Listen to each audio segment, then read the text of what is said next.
ಯೋಚನೆ ಮಾಡುವ. 2 ನಿಮಿಷ ಟೈಮ್ ಸ್ಟಾರ್ಟ್ಸ್. 5 ಅಕ್ಷರ ಇರ್ತದೆ. SMART 5 ಅಕ್ಷರಗಳಿವೆ. ನಿಮ್ಮ ಗುರಿ ಸ್ಮಾರ್ಟ್ ಹೌದಾ ಅಲ್ವಾ ಅಂತ. ಓಕೆ, ಎಸ್ ಅಂತ ಹೇಳಿದ್ರೆ ಸ್ಪೆಸಿಫಿಕ್. ನಿಮ್ಮ ನೀವೇ ಕೇಳ್ಕೊಳ್ಳಿ, ನಾನೀಗೇನು ಗುರಿ ಹಾಕೊಂಡಿದ್ದೇನಲ್ಲ ಅದು ಸ್ಪೆಸಿಫಿಕ್. ಸ್ಪೆಸಿಫಿಕ್ ಅಂದ್ರೆ ನಿರ್ದಿಷ್ಟ ಗುರಿ. ನಾನು ಮೆಡಿಕಲ್ ಮಾಡ್ತೇನೆ, ಅದು ತಪ್ಪಿದ್ರೆ ಇಂಜಿನಿಯರಿಂಗ್ ಮಾಡ್ತೇನೆ, ಅದು ತಪ್ಪಿದ್ರೆ BSc ಮಾಡ್ತೇನೆ, ಹಾಗೆ ಹೇಳಿದ್ರೆ ದಟ್ ಇಸ್ ನಾಟ್ ಸ್ಪೆಸಿಫಿಕ್. ಒಂದು ಗುರಿ, ಆ 3ರಲ್ಲಿ ಒಂದು ಏನು ಸ್ಪೆಸಿಫಿಕ್ ಆಗಿದೆ ಅದನ್ನು ನಾನು ತಲುಪ್ತೇನೆ. ಅರ್ಥ ಆಯ್ತಾ? That should be specific goal. ಕೇಳ್ಕೊಳ್ಳಿ, ನಿಮ್ಮನ್ನು ನೀವೇ ಕೇಳ್ಕೊಳ್ಳಿ. The next one is measurable. ಈ 9ನೇ ಕ್ಲಾಸ್ನವ್ರು 10ನೇ ಕ್ಲಾಸ್ನವ್ರು ಇರುದಲ್ವಾ? 9ನೇ ಕ್ಲಾಸಿನ ಫೈನಲ್ ಪರೀಕ್ಷೆಯಲ್ಲಿ ನನಗೆ ಇಷ್ಟು ಮಾರ್ಕ್ ಬರಬೇಕು, ದಟ್ ಇಸ್ ಮೆಜರೇಬಲ್.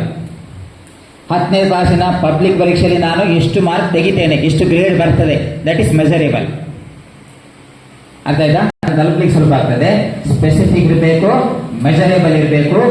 3ನೇದು ಎ ಹೇಳಿದ್ರೆ ಅಟೈನೇಬಲ್. ಅದನ್ನು ತಲುಪಲಿಕ್ಕೆ ಆಗುವಂತ ಗುರಿ ಇರಬೇಕು, ಆಗದೇ ಇರುವಂತ ಗುರಿಗಳನ್ನು ಹಾಕೊಳ್ಬೇಕು.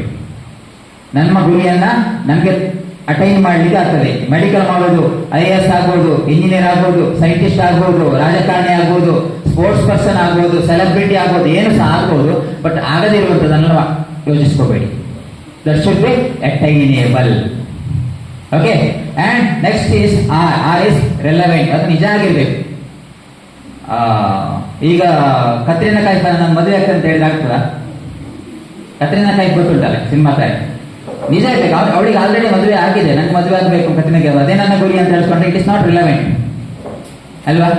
ನಾನು ಭೂಗತ ಜಗತ್ತಿನ ಒಬ್ಬ ಇದೇ ಏನ್ ಹೇಳ್ತಾರೆ, ಅಂಡರ್ವರ್ಲ್ಡ್ ಡಾನ್ ಆಗ್ತೇನೆ ಅಂತ ಹೇಳ್ತಾರೆ. It is not relevant. Police ಕೈಯಲ್ಲಿ ಸಿಕ್ಕಿದ್ರೆ ನೀವು ಜೀವಮಾನ ಇಡೀ ಒಳಗೆ ಇರಬೇಕಾಗ್ತದೆ. ನಾನು ಮಾದಕ ದ್ರವ್ಯ ವ್ಯಸನಿ ಆಗ್ತೇನೆ, ದಟ್ ಇಸ್ ನಾಟ್ ರಿಲೆವೆಂಟ್. ಯಾವುದು ನಿಜ, ನಿಮ್ಮ ಮನಸ್ಸಿಗೆ ನಿಮ್ಮ ಆತ್ಮಕ್ಕೆ ನಿಜ ಅಂತ ಕಾಣ್ತದೆ ಅಂತ ಗುರಿಯನ್ನು ಹಾಕೊಳ್ಳಿ, relevant. And last one is time bound. Time bound ಹೇಳಿದ್ರೆ ಇಂತಿಷ್ಟು ವರ್ಷದೊಳಗೆ ನಾನು ನನ್ನ ಗುರಿಯನ್ನ ತಲುಪ್ತೇನೆ. ಯಾಕೆ ಈ ಸ್ಮಾರ್ಟ್ ಅಂತ ಹೇಳ್ತಿದ್ದೇವೆ? ಯಾರು ಈ ರೀತಿಯ ಸ್ಮಾರ್ಟ್ ಗುರಿಯನ್ನು ಹಾಕೊಂಡಿರ್ತಾರೆ ಅವರು ಅದನ್ನ ಬೇರೆಯವರಿಗಿಂತ ಬೇಗ ತಲುಪ್ತಾರೆ, ಅತಿ ವೇಗವಾಗಿ ತಲುಪ್ತಾರೆ. ಸೊ 3 ಗುರಿಗಳನ್ನು ನೀವು ಡಿಸೈಡ್ ಮಾಡಿರ್ತಾನೆ. ಆ 3 ಗುರಿಗಳು ಸ್ಮಾರ್ಟ್ ಇದೆಯೋ ಇಲ್ಲೋ ಅಂತ ನಿಮ್ಮನ್ನು ನೀವೇ ಕೇಳ್ಕೊಳ್ಳಿ. ಓಕೆ, ಸೊ ಈ ಗುರಿಗಳು, ಇನ್ನೊಂದು ಹೇಳ್ತೇನೆ ಸೀಕ್ರೆಟ್, ನೀವು ಹಾಕೊಂಡ ಗುರಿ ನಿಮ್ಗೆ ಎಕ್ಸೈಟ್ ಕೊಡ್ಬೇಕು. ಎಕ್ಸೈಟ್ ಅಂದ್ರೆ ಏನು? ಮಾತಾಡ್ತಿರ್ತೇನೆ ಆಯ್ತಾ ಮಧ್ಯ ಮಧ್ಯೆ. ಎಕ್ಸೈಟ್ ಅಂದ್ರೆ